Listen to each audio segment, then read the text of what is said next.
Hey, everybody. Josh Sheridan here with the Barely Legal Podcast.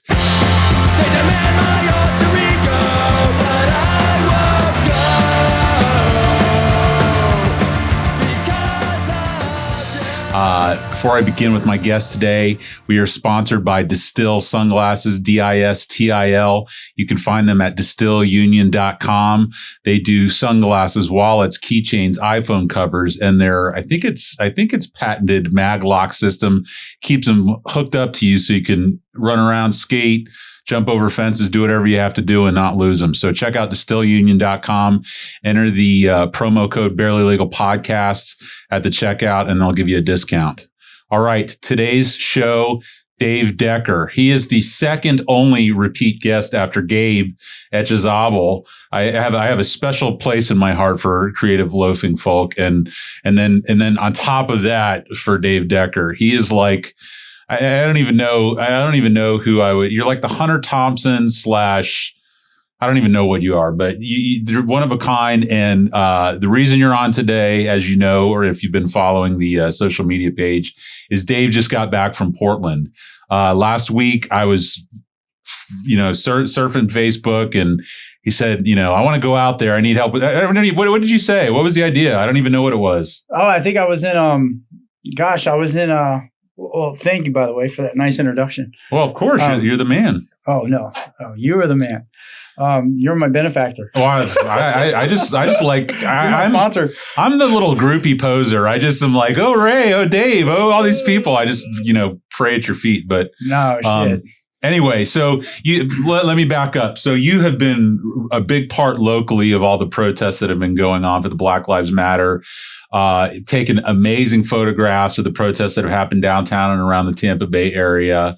And if you have a pulse, you've seen what's going on in Portland. And it's funny because the thought never occurred to me.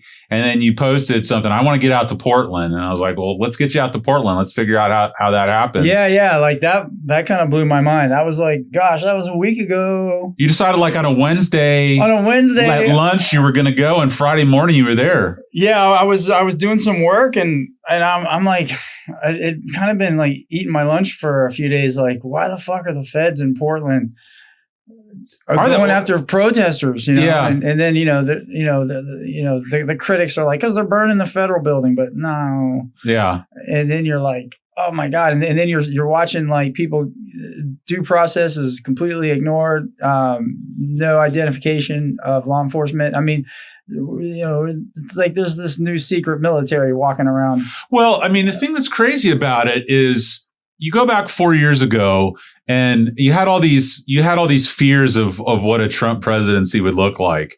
And there's all these people said, oh, it's going to be a military state. Oh, it's going to be a racist heaven. Oh, it's going to be a da-da-da-da. And people were like, don't be so melodramatic. Don't blow it out of proportion. And goddamn, if it's not exactly worse than the worst fears that everybody had. Dude, it is. I mean, you watch those videos of Portland, and it's like, that could be the Middle East, Beirut, South Africa, wherever. I mean, it's as kind of as bad as it gets. Yeah, it's bad. I mean, did you see like 2 days ago, Bill Barr? Did you hear that question he got grilled on by that Washington Congresswoman? I heard bits and pieces. I found that it's a lot better for my blood pressure to not watch too much of that stuff. She has a great pointed question. She goes, why is it that I believe in Detroit, neo-Nazis, people with swastikas can storm the Capitol with firearms and whatever, and no one does anything? Yeah, AKs or AR-15s. I can't remember what they were wearing, but why is it that white militia members with swastika, tattoos and insignias can walk up to a federal building, Capitol building, and that's cool. Everybody just sits on their hands and takes it. But why is it when protesters promoting, advocating for Black lives and brown lives and Black Lives Matter are protesting in Portland? Why is it that requires the federal, the sheer might of DHS? And she asked that question to Bill Barr, the Attorney General. And he couldn't answer. Right. It's like, and she answered for him. She goes, because it supports the racist agenda of your racist president. Well, it does, or maybe it gives a basis to delay an election. I mean, we're not there yet. I haven't heard anything today about delaying an election. That couldn't be what it is, but but I want to get there. I want to kind of finish on the political aspect of it. I want to build up to that. That's the cherry on top of the sundae. So, first off, have you ever been to Portland before? Yeah, I have. Oh, you have? Okay. Playing music or? Yeah. So I want to say 1993, Forget how old you are. Shit, I'm like 47. You're an old dude, man. I'm an old fucker. Yeah. Yeah, I've been there back 94, 95 with Claire Mel. Claire Mel? Yeah, we were on tour. Not Vaginosaur Jr.? No. Still, I wish there was a shirt. The band wasn't born yet. Yeah. So, well, that's badass. Portland's one of the places I'd love to go to. The Pacific Northwest, that whole area just seems super rad. It's nice. But how is it? I don't even know. Why has that become like a hotbed? Is it just because there's the protests have taken off more there than other places? How are they selecting where they're putting these troops? I mean, what's it based on? Well, from what I understand about the politics of Portland and this is from what I understand, so I don't pretend to be the all-knowing. Oh, but yeah. So Portland is a largely Democratic city. It's always been that way. Portland and Oregon, I think, have always voted blue. Yeah, always voted Democrat. And so one theory is that Trump really won't lose any votes by going into Oregon. Yeah. He's not going to, in other words, he feels like, well, shit, I have nothing to lose. I can go there and they're not going to vote for me anyway. Right. So let me just go there first.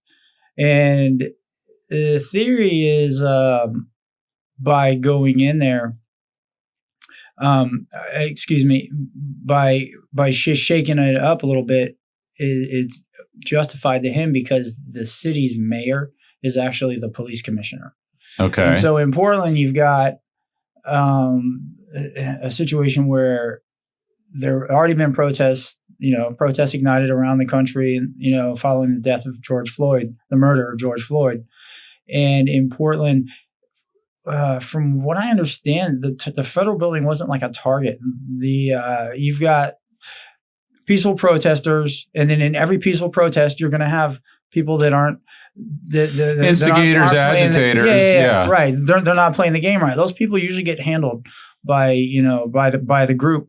So you had situations where people were graffitiing and doing things like that. So the local police were taking care of it, but the local police were coming out just kind of like in Tampa, and they were just macing and tear gassing people for walking in the street. Right. So this is what happens. And when police come out and start macing people for just walking in the streets and committing civil disobedience, you're going to get a reaction. Yeah. And that's what they want. They've done it in Tampa. I mean, I've shot multiple protests where people are walking in the streets peacefully protesting, and then, Chief Dugan's people come out and they just start firing on people with beanbags and freaking mace. You caught one in the stomach or something, didn't you? Yeah. I caught, here in Tampa. Yeah, on the 30th, I caught one in the stomach. How did that feel? I think it was a beanbag. It hurt like hell. Yeah. Because I like to shoot the front line. I shoot wide and close. You know what I mean? Yeah, you're up on it. Yeah. And then the July 4th protests were the same way. I mean, that group of people doing that protest, I've shot enough protests around all those folks, and they're all a bunch of just solid, good people. Yeah. And none of them, I've never seen any of them commit any violent acts. I've never seen any of them treat anybody violently. I've never seen them, treat bystanders violently. They're all just good, solid people, and it's the time it's a time when people are speaking up, and that's your American right. Now, there's been an article that's being passed around. It's hard because, 10 years ago or however long, you'd see a piece of news and you could probably rely on it. Now it's like everything, you got to give it a second, third, fourth, fifth look to figure out, is it legit? Is it what it's meant to be? So if I'm wrong on this, or if it's been invalidated or whatever, forgive me, but it's tough to talk on issues right now. Well, it is because it changes daily, but sources are just constantly. Well, that's just it. But the guy that they got on video, I think it was in California, wearing all black, and he had the umbrella and the gas mask. Yeah, and all the umbrella man. They said that they've figured out that he was like a white power guy that was trying to, start shit. So I don't know if that's been definitively, figured out, or if that's just. I mean, and that happens a lot. Well, so that was my question to you: is how much do you think that's what's happening? That people are, I think, bad actors trying to bring a bad name to the protests. So on the May 30th protests, I think it was the 30th, where you had that was the original protests, where champs got burned down and stuff. There was a right-wing group, not like a Proud Boys group, but sort of related. They call themselves the Boogaloo Boys. And they're basically like a bunch of right-wing racist, essentially like white power people that show up with these Hawaiian shirts. I saw the thing about the Hawaiian shirts, and there was an article that tried to explain the thinking there, and I couldn't. They're just a bunch of First Amendment gun right loving bullshit. Yeah. Just a bunch of idiots. And they were in town for that. They were walking around that here in Tampa? Yes. When that happened, those people were in town. So, even like that, they want to say, oh, yeah, people in the neighborhood, the protesters burnt down the champs. Well, I mean, I don't necessarily believe that's true. Yeah. I'm not going to say it is true. I'm not going to say it isn't true, but I don't feel that we should with 100%. Yeah. Sincerity believe that, because there's too many people out there trying to dilute the message. Right. So with Portland, when did you start seriously thinking about it? Was it just last week, or had you been thinking about it a little bit longer than that? To be honestly, a good friend of mine, Ashley Dudion, Ash Dudney, he'd be a good guy to have on the show. Please, I need guests. Oh, he's great. Send me cool people. He's a fantastic photographer. Okay. So in Creative Loafing right now, it's awesome because there's like a team of us. I'm going down the byline. I've had you. I've had Sinclair. I've had Gabe. I've had Ray. I mean, I'm trying to get through the roster. There's Ray. There's Ash. There's a really great kid named Chandler. And there's Javi Lopez. Send him my way. I mean, Javi Ortiz. Javi's great. All these people are great photographers. I mean, and Yvonne, she's a great photographer. There's like 4 or 5 of us, and we're always out there shooting. Like July 4th. Do you see each other at the protests? Yeah, we do. We see each other at protests, and we look out for each other. Now, I don't know what their other people's backgrounds, but I would have to imagine, and correct me if I'm wrong, your background in shooting live music has got to probably put you in a good position for shooting protests, because it's almost like being up on the stage without. Oh yeah, I mean, not to trivialize or minimize the importance of it, but I mean, you've got. Flashes, dark light, bad light, people running around bumping into you, smoke, all this other stuff. Yeah, I mean, more so in Oregon, it really started. The low light, the concert photography skills really helped me out, because all the protests I've been shooting up until Oregon have been largely during the day.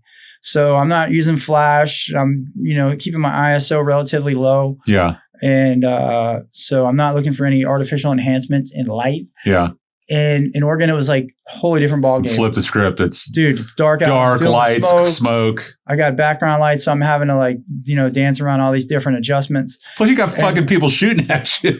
Right, which is cool, because the way I shoot too is I shoot fucking on my knees and I hold my camera up. So that was really helpful. Yeah. Oh, and I got you a present. I want to give you your present during the podcast. Give it to me on the show, because I can talk about it. But we'll do it at the end. When you're ready for your present, I got a special present for you.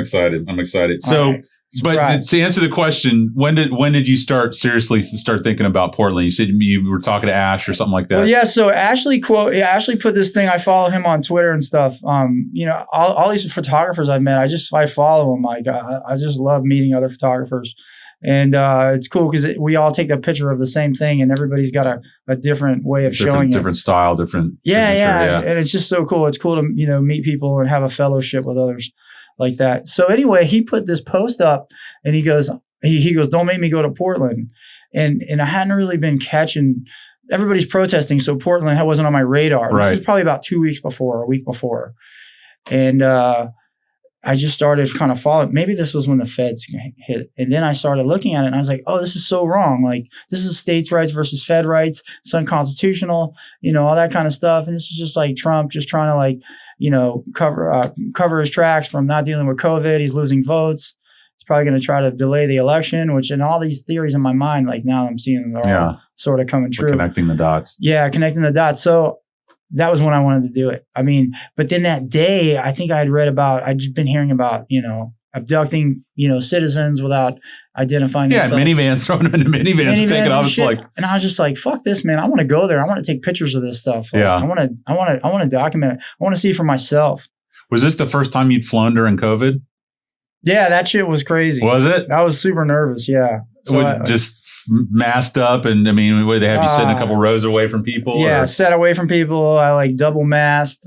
I just didn't talk. How you feeling? People. How you feeling right now? I feel good. Okay, good. Fever. You didn't get that Rona over there. So. No, I didn't get the Rona. And over there, you're wearing a gas mask the whole time. Oh, there you go. Probably better off over there with a gas mask on. Dude, you're not gonna get. Only thing I did was, you breathe pepper spray, no gas, no Corona. So you left early last Friday morning, so almost a week ago tomorrow morning, right? Yeah. Well, I put that post up and then I looked down and then you're like, I think you sent me a text. You're like, how much? And I'm like, don't say how much it is because my wife's going to ask me. No, I was like $20. $20 ticket. That was the best $20 airfare. Airfares are at all-time low.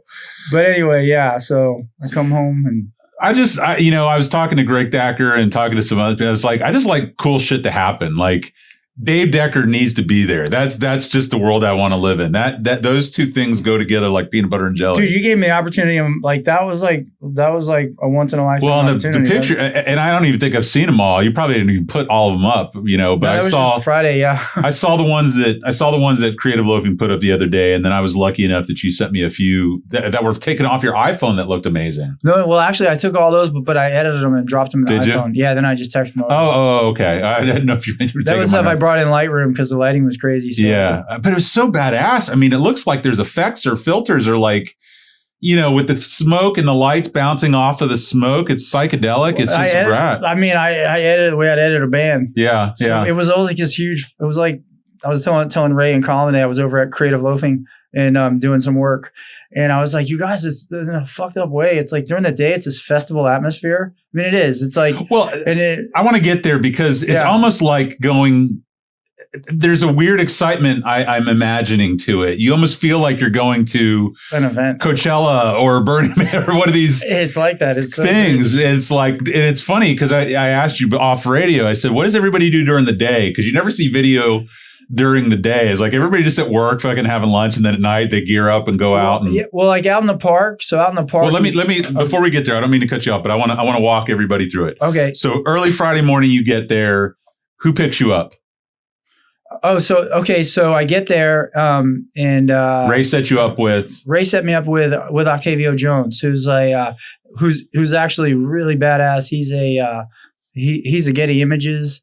Before that, you said it was like for the Times or something, right? Well, yeah. So he worked for the for the Tampa Times. Okay. He was a staff photographer for them for a long time, and I think maybe due to some cutbacks or whatever they had, I'm not sure. Fucking newspapers are. Yeah, I think print media is struggling, but for whatever reason, he's now shooting for the New York Times, contributing to New York Times for Getty Images. That's a fall upwards. Oh yeah, he's like kind of a legendary dude to me. Like he's badass. So he's like, I'm texting him a little bit, and I'm at the airport trying to figure out how to public transit. It's a half-hour ride to downtown, and then he's like on my phone going, "I'll pick you up." I just love what I love about this, and it's so different from how I live life. Is you're figuring shit out as you go. Yeah, like I'm not super organized. My wife is like organized within an inch of her life, but like we know where our reservations are. We know But one day I want to go on a trip where like I don't know where I'm going. I don't know how I'm getting there. I don't know what who I'm meeting, who I'm hanging with. So anyway, but the one thing I want to ask you before you skip over it is when you see him, what does he tell you that you need to get that you don't have? Oh, well, he actually hit me up the night before. Okay. But he just reinforced it. He goes, did you bring a helmet? And actually Ray gave me a helmet the night before. Oh, did he? Ray met me at like 10:30 at night the night before. Ray goes, we need gas mask and helmet. Ray goes, I'll give you my helmet my skateboard helmet. So you got like a ProTech helmet. I had like a ProTech helmet from Ray. I met Ray I had like Hooters. Bones Brigade sticker on the back, and you're I totally met him at Hooters. I had my kid, and we're like, he's like, here, take this. So he went and met me the night before, and I had to get on an airplane like 4 hours later. So I had the helmet that he gave me, and then I'm in there with Octavio, and I'm like, he goes, did you get a gas mask? I'm like, no. He goes, it's that kind of party. I just remember him saying, it's that kind of party. And I'm like I got to have a gas mask. He goes, you're not going to be able to breathe. You want to breathe? Yeah. And I'm like, holy shit. Like I do these Tampa protests and there's mace. And then plus you wear glasses, which adds a whole other wrinkle to the whole gas mask deal. So, yeah. So he takes me back to hotel. He puts me up on this hotel, which is like in the heart of Portland, like 3 blocks from the park and the federal building. It's called the Dunaway Hilton. It's like 100-year-old hotel in Portland. Badass hotel. It looked badass. You sent me a pic. It looked badass. Yeah, it's on the 18th floor. Like I could see everything. Did you take any pictures from up there? I did. Yeah. I took some cool shots. So he sets me up, but I still don't have a gas mask, and this is like middle of the day, Friday. It's kind of early. So I'm like, all right, let me go down. Let me go check out the park. And I got my camera. I'm like just going to take some street photography, shoot some architecture. So I go down and walk to the park. And the first thing I see is like, there's this park across from the federal building and there's this huge monument and it's got some like pioneer with a rifle. Jesus. Yeah. It is totally like graffitied and tagged up. Yeah. And there's homeless folks. Now, Portland has a huge homeless contingent, houseless people. So with that, I mean, that's kind of normal. A lot of houseless folks. And, the idea is, everybody takes care of their own. So there's a makeshift,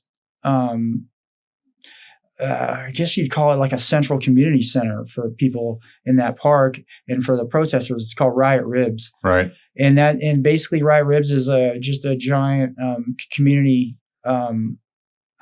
Basically they've amassed like 8 or 9 different event tents. Yeah. And then local restaurants, businesses are contributing. So every day they've got like 8 grills going. They've got food being contributed. It really is. Waters. I mean, everybody's taking care of everybody. It's a total cooperative community thing. Yeah.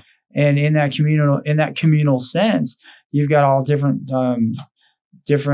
demographic types. You told me there was a little bit of a mixing up going on there too, right? Yeah. I mean, you mean infighting and stuff? Yeah. Yeah, you did. You told me someone was like shooting at each other or something. Yeah, the last day you had some infighting. Yeah. And people were. Yeah, there were some weapons displayed and stuff. But yeah, so there was that, and you had so getting down there and checking that out was just like there was so much to look at.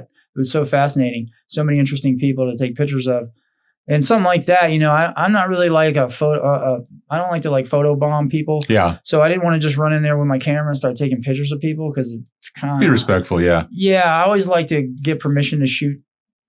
Right, because I mean that's their home, kind of, and so just like you don't want someone walking in your living room taking a picture of you on your couch, it's like people need to have some boundaries, So. Right, yeah, exactly. So so I just kind of walked around for like an hour and just kind of checked things out, and then started helping. Actually, I just volunteered, started helping move stuff. Oh wow, helping serve people food. Did you really? Yeah, I didn't know that. That's very cool. A big part of Friday, I just worked at Riot Ribs and just helped people move stuff and worked with other people. And from that, I was like, hey, listen, I'm a photographer. I'm here on assignment. Do you guys mind if I take some photographs and stuff? And everybody was super cool. So I had good access. Yeah, from everybody. So that was pretty cool. So in that process of helping people out and getting access, I started getting to know people that were on the ground, had been there for the full 50, at that point it was 58 days. A lot of those folks were like, have you ever been involved with this kind of a protest, with this kind of military presence? And I'm like, well, Tampa. And they're like, no, you don't understand what you're getting into. And it was like what Octavio had told me. Yeah. So they're like, you got to have a gas mask. And they started showing me different forms of munitions that are being used. And I was like, well, I need a gas mask. Yeah. So I just started kind of barking up every tree. And finally I found a gas mask, like a badass military issue. Had you ever worn one before? No, I never worn a gas mask quite like this, dude. It was like... It seems like it would be claustrophobic, man. Yeah, they're fucked up. They're really claustrophobic. Plus, wearing glasses. Yeah. You can't wear glasses with the arms of your glasses. Did you have to clip the arms off or something like that? Yeah. So the glasses I wear are like, $300 Ray-Ban prescription glasses. And my work glasses I had from when I do stone work, I brought those just for backups. And I tried everything to get glasses to fit inside of those damn things. Because the thing is you gotta, when you're wearing that mask, you've got to look through your viewfinder. Yeah. You've got to be able to see in your camera, and you can't put them outside of the gas mask. Yeah.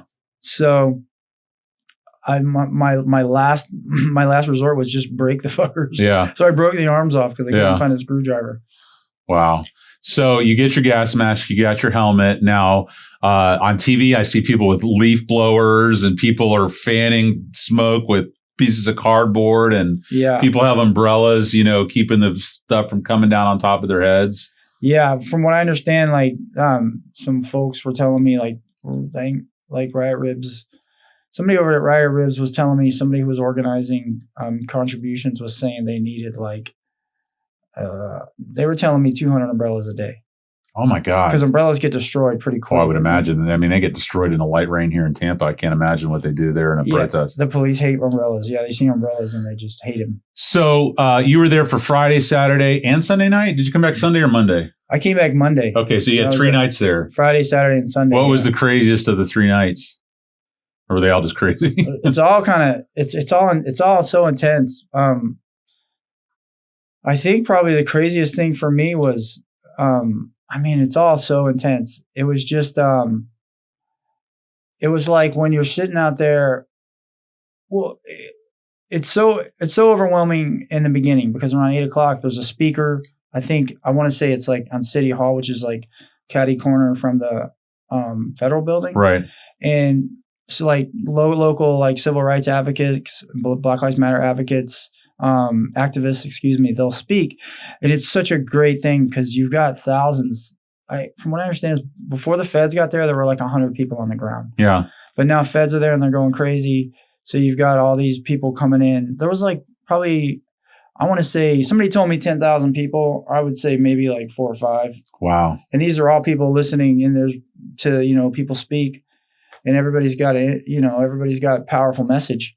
And now, was there the Christians? Was there the Proud Boys? Was there the Q? Was there the QAnon and all? Yeah, I didn't really see too many detractors.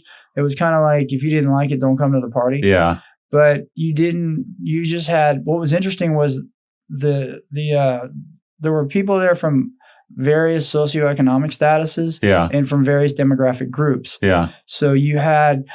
You'll hear people talk about the wall of moms. There's the wall of vets. Well, there's vets and moms. I know it took turns 2 different nights standing in front of everybody. There's the wall of nurses. I mean, you got people standing, and these people are there to shield. They're there to shield. The targets for the feds. Yeah. And the idea is it's just a standoff. It's people stand off and then they come out later and they start shooting in the crowds. Here's one of the questions I have, and I asked you this a couple of days ago, is we keep referring to them as the feds, but I don't even know that that's an accurate description, right? Because, I've read some stuff that says that they're all private contractors. It's Eric Prince's crew and, all this old Blackwater Academy, that type of stuff. I mean, do we think it's FBI? Do we think it's Homeland Security? What's the prevailing wisdom as to who these people are? Yeah, I don't know, man. That's a great question because nobody identifies themselves. There's no name tags. There's no insignias. There's no badges. There's no patches. There's nothing. And they're driving around in unmarked cars. Yeah, and you'd think if they'll stand in reasonable formations, but a lot of them are just kind of going in different directions. Well, and that's the one thing, and I don't know, was it you or who was it said it that they're supposed to just protect the federal building, but that they were venturing blocks and blocks away. Yeah, exactly. And that right there is a crime. Right. They're there to protect the federal building, but that's not what they do. What they do is at the end of the night, they just get pissed and they storm out. And they'll go 4 or 5 blocks into the city. Yeah, just looking for mix it up. Yeah, and they'll set up a perimeter. And that perimeter will sit on all 4 lanes of an intersection, and and they're not doing anything. Yeah. So you got protesters that are like, you're in our city. We're not going to leave just because you're standing here. Yeah. You know, like you want us to go home. Well, we're not going to go home. Those people aren't going to go home. They're pissed. They're like, get out of our city. And you can't chase us down our streets and abduct us without letting us know who you are. Well, here's another That's question so I had. unconstitutional. And here's something I didn't even think of till just now. What's to stop just any fucking weirdo from putting on camo and getting in a minivan? It's like, how do you even know who you're dealing with? Well, that's what they're doing. They're like drawing all sorts of international unrest because it's becoming like a circus. Yeah. And yeah, man, it's just this guy Trump, man. He's just playing it. He's playing the game so he can get reelected. Yeah. So strategist. What was something that caught you off guard, or that was was there something that surprised you that was there? Did you was there any moments of revelation or catharsis where you just got caught up in the moment or something? There was a situation. As a photographer, I really, even though if you look at my Instagram, if you look at my social media, obviously you can see where my political values are. Staunch Republican, yeah. Yeah. Well, and some people would argue that, a good journalist doesn't put his views out there and whatever. You can call me what you want, an activist journalist, whatever. I do what I do and it's the way I do it. I'm not trying to make anybody like me or hate me. So anyway, in that when I shoot, I do try to stay out of what's going on. Right. I have my views and I'll report my views in my social media, but when I'm shooting, I don't really get involved because I'm trying to capture life, not alter life. Right. That's the subjects are there to do that. Right. You don't want to influence the subject. I don't want to influence the subject. If you pay me and we're doing portraits, I'm going to pose you and influence the subject. That's different. But photojournalism isn't about that. Yeah. Photojournalism is about catching life as life happens. That's my definition of it. So you might ask me, was there a moment where I was like, oh shit? I did have a couple moments like that. One would be where there was a small fire set in an intersection, and I'm taking pictures, of people. Just that's what I do. And somebody came over to put the fire out. And this person was someone who was like, helping cork intersections and stuff. Like in protest terms, those are like corkers. Those are people that like kind of block intersections and make things safe and stuff like that. So this was someone like that. And that person was putting the fire out. And a group of other people were like threatening violence on this guy for doing this. Wow.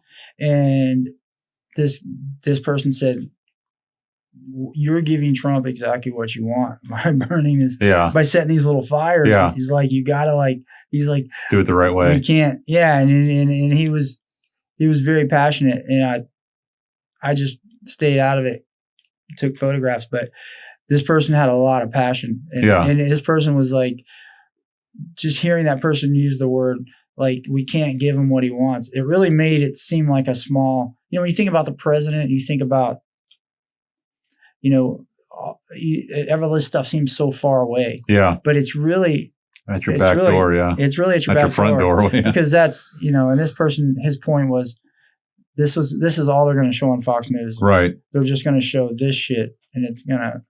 Well, you can't play checkers. You got to play chess, and it's not just about what you're doing on the street, but it's what message you're putting out to the world, and how that's going to be portrayed. So yeah, totally. And then maybe those people were agitators too. Like maybe those people were from the other side. Yeah, trying to set, because you just don't know, man. Now you said in one of your posts I saw that you felt that they were specifically shooting at press, the feds. They do. They target you. Yeah. And what is it? Is it pellets? Is it bean bags? Is it gas canisters? What is it that they're? Well, they have different forms of munitions. One is a scat shell. And those I don't really know how those work. That was a casing I found. They've got these 9-banger flash grenades, which they'll just pop 9 times. Yeah. They're just like, holy shit. They're loud, yeah. Yeah, they're super loud and they're in your face. They have their standard rubber bullets that they hit you with. They're supposed to shoot those at the ground and the bean bags.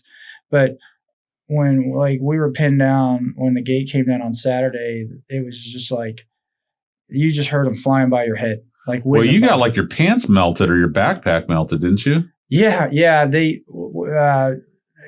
They shoot these canisters at you, and one of them they shot it directly at me through a hole in the fence, and it went in between my bag and my jeans.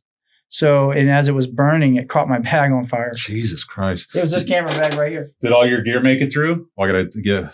Wow. Yeah, my gear did okay. I left a battery charger in the hotel. Yeah, you're down a cell phone too. Yeah, down a cell phone. Were you? Were you scared, or was your adrenaline just going? Were you just in the moment? I mean, I really was never scared. I was just like, yeah, I was in the moment, definitely, and I was just like, you need to just keep taking pictures. Yeah, that's all I kept telling myself. Like, don't. You're here to take photographs, and so yeah, like I didn't have time to be scared. I was just too involved in trying to capture the moment and try to frame everything the best I could. Yeah, because it's all about framing. You got some amazing photos, man. I love. I saw the ones like I said earlier that you put up on Creative Loafing and the ones that you sent me. And you got such a broad swath of what's going on. But I wanted to ask you: did you have any interaction with police or feds at all? Like, did you talk to any of them? Did you have any kind of interaction with them, or was it just kind of us and them? So like. Yeah, that's a good question, right? So the National Professional Photography Association, Photographers Association. Yeah, that's like a trade organization for visual journalists. I'm a member of them, and they have a code of ethics that you have to follow. And the last couple of weeks I've been learning a lot about that because I'm really into photojournalism. Sure. And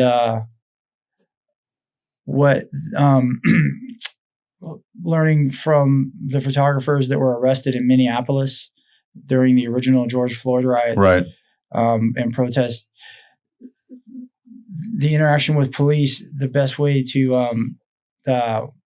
de-escalate that is basically when they come at you, you just hold your credentials, hold your hands up and hold your cameras up. Yeah. So I spent later in the night as they were just throwing people on the ground. I mean, I take photos, and then it's like in my hand, I had a dummy card. Uh-huh. So if they tried to take my camera, I give them a bullshit card. Yeah. SD cards. So my interaction with them would be they would come up to me and I have my hands up because they can't do anything if your hands up. Like, hands up, don't shoot. Yeah. And I would basically be like, here I am. Yeah. And, a couple of times I just have to say, like, I'm working. Yeah. And so are you. So I'm doing my job. Yeah. And there's a couple sayings, hands up, don't shoot, and then there's like walk, don't run. You can't run away from those people. Then they start shooting you. Yeah, and it happens. You see it happen time and time again. You walk away from them. Wow, and you don't look like you're trying to get away from them. Right. So yeah, there was that, and then when they would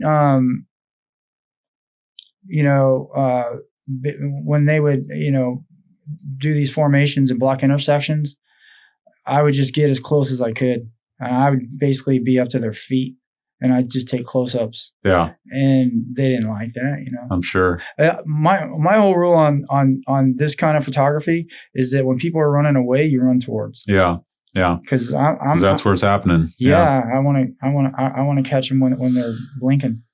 So, I'm sure you met some probably amazing people. Did you make any other friends with the press out there? Did you? Yeah, I met some real cool people, man. I mean, it was cool to meet Octavio and talk about photography with him.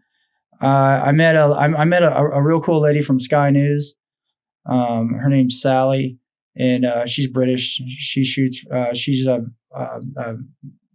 journalist for them. Right. And you just meet so many interesting people. I met a really cool journalist from Iceland. Oh, wow. And for all these people, I took a lot of photos of them. Like, like, hey, you're shooting? I'm like, yeah, this is my contact. So I did a lot of documentary work too. Have you even been able to go through all the photos that you've taken yet? I have. It's funny. I was up at Creative Loafing. I'm still editing, and I was just going through stuff with Colin and Ray. We're in there working on some stories that we got coming out this week. And we were just like, holy shit, man, there's so much there's so much in there. It took like 6,000 frames. I wish the COVID, I mean, if we didn't have this COVID, it would be so great to do a show somewhere, to put it up and have people come and look around you got to do, I hope you do something with it other than, present it in some fashion. I don't know. Yeah. I mean, I definitely want to, I want to work on some, maybe in 2021, I've got so much photography that I've been doing. I definitely want to work on like a protest series, and then to monetize it, contribute, I want to put money back into the community. Right. So I'd like to figure out a way to, be part of, helping out some, community activists. I bet your family was glad to have you back safe though. Yeah, my mom was freaked out because when the phone got taken, and my mother was just watching the news. Well, Ray texted me. I think it was when you were flying out there. He's like, "So what's the plan if he gets arrested?" I was like, "I got him out there. You fucking figured out if he gets arrested. You get him out." Yeah, no, but no arrests, no major injuries, a burnt pack, and a fucked up phone, and dude, I will tell you this: memory during the day when you go out in Portland and you hit the park, the whole fucking place, you can't breathe. The whole place smells like pepper. You said that. So tell me about that. Thank you for bringing that up because So like all my bags, this camera bag, these shoes, all the white shit on these shoes. This is all freaking mace. That's crazy. Or, tear gas. Yeah, that shit's like white. It's like a white paste. And it's just, did you breathe any of it in? Did you? Oh yeah, you do. You can't avoid it. And when you're downtown during the day and you walk around, it's just all pepper. As soon as the wind blows, that shit gets in your lungs. Yeah. You said you were getting back on the plane. You were just covered in it. Yeah, I was covered in it. My bags were covered in it. When I got home, Melissa made me go in the shed and take off all my clothes. Burn them and then wash them. She saged me. She just burned a bunch of sage on me. Oh, man. So, well, I really appreciate you coming in. Did this change you, do you think? Did this leave a footprint on you somehow? I mean, not that you needed to be more zealously in opposition of the current administration or, your views on things, but what did you take away from it? I mean, you've been through some shit in your life. That's a good question. I've been through a lot of shit, man, You got an interesting life. You got to write a book. I know. You got stories to tell. It helped me. Every time you go through something, I try to find, the gratitude loophole. Yeah. Walk away with it with gratitude. But you're just angrier, or were you? Actually, it was just so powerful, and to watch so many people come together, like the whole wall of vets, wall of moms, just seeing like thousands of people come together, in the common goal of racial justice and understanding. Yeah. On a systemic level, and people wanting to, take money from government and put it into helping everybody. Yeah. You know what I mean? It's like an issue. It's like, let's not split each other up. Let's come together. Yeah. And help each other. Yeah. So that was so powerful. And that's how protests in Tampa are. They're positive. And it's only until law enforcement comes out and flexes their muscle that it becomes a problem. Right. And that's not necessary. And there's reasons for all that. So what I took away from it was pretty awesome to have that experience. Also, as a photographer, it was probably the most. You're like a wartime photographer now, man. You've been in the shit. It wasn't real bullets, but it was but still, as close as you can get. Yeah. To be pinned underneath that gate, when that gate fell, I was pinned with like three other journalists, and we were like, "What the fuck?" So. Was it like a link fence or like a wrought iron gate, or what was it? No, it's that gate. It's that portable gate. They're like these 10-foot tall, 8-foot wide panels, and they're all like welded together. Yeah. So but when they came down, we were kind of buried underneath all this like firepower. And even though they call them quote unquote non-lethal, those things will mess you up. And you've been seeing pictures of all week of people who caught around through the glass. Their eyes are just fucking blown up. The gas mask was great because it was protect you. I got shot in the face like twice. But being caught underneath that, this is the most fascinating feeling ever. like, you're like, this is how I'm going to go. This is it. It was just crazy Yeah. feeling. I mean, and all these people are running around and you hear these, it was like so dystopian because there are these, giant loudspeakers going off. There's all these like stormtrooper looking people walking around and they're just throwing freaking tear gas on everything. And you're just like, wow, this is fucking insane. I know, man. It's just crazy. But thank you for making it happen, man. I want to say definitively, like people were like saying stuff to me. I was like, I didn't do fucking shit. I was watching The Last Dance on Netflix in Anna Maria while you're in Portland getting shot at. So I'm glad I know you. I'm glad you're brave enough to do it. I'm proud that you had the idea, that you went and did it, that you got great pictures out of it. I mean, it's just rad. I just think that's the best thing ever. So I think that's so awesome. I can't wait to see, you know, more of those photos and more what comes for it. I hope you do a book or a zine or I don't know. I know all these Glenn. You got to do a Glenn Friedman book, yeah, man. I'm getting you on the Glenn Friedman thing. Yeah, you got me on that kit. We'll bind it. Let's do it. I love his shooting style. He's wide and close. That's our next project, man. Yeah, I love it. So yeah, what'd you bring me? Okay, so the present I got you. You know, I had to get you a present that was here. I'm gonna let you dig in here and pull it out yourself. Is it alive? Is it gonna bite me? No, it may make you cough. Oh, is this the one? That's the one I bought. I bought it off the street. That there, I didn't ask any. Are you sure, man? This is meaningful for you.